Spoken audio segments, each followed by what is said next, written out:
سب سے پہلے شیطان جو وار کرتا ہے وہ انسان کے عقیدے پہ وار، شرک کی دعوت دیتا ہے، کفر کی دعوت دیتا ہے۔ کَمَثَلِ الشَّيْطَانِ إِذْ قَالَ لِلْإِنسَانِ اكْفُرْ فَلَمَّا كَفَرَ قَالَ إِنِّي بَرِيءٌ مِّنكَ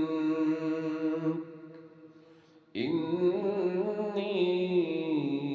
أَخَافُ اللَّهَ رَبَّ الْعَالَمِينَ۔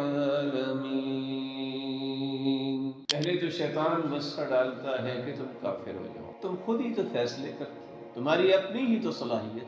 کیوں لوگ یہ کہتے ہیں کہ گاڈ کو مانو، ڈیسیژنز تمہارے ہیں، ایکسپرٹیز تمہاری ہیں، تو تم کیوں کہتے ہو کہ میں اللہ کے حکم مانوں گا؟ تم کہو میں اپنی مرضی کروں گا۔ یورپین نے یہی کچھ سکھایا، حتیٰ کہ عیسائیت میں سب سے پہلے بھی لوگ جو تھے وہ مین کائنڈ کو مانتے تھے، گاڈ کو بھی مانتے تھے، لیکن جب سے مستشرقین آئے انہوں نے یوتھ کو سب سے پہلا سبق یہ پڑھایا کہ آپ کو فکری آزادی بہت ضروری ہے۔ یہی وجہ ہے کالجز اور یونیورسٹی جو دانش گاہیں ہیں، جہاں علم و دانش دینا چاہی تھی، اور پڑھنے والے آج یہ کہنے میں کوئی عار محسوس نہیں کرتے کہ آئی ایم ایکس مسلم، میں مسلمان تھا، میں اللہ کو گاڈ کو نعوذ باللہ نہیں مانتا۔ تو سب سے پہلا وار جو شیطان کرتا ہے وہ اللہ ذوالجلال کے ساتھ شرک کرنا، اللہ ذوالجلال کا انکار کرنا اور اللہ ذوالجلال کے ساتھ کفر کرنے پہ اکساتا ہے۔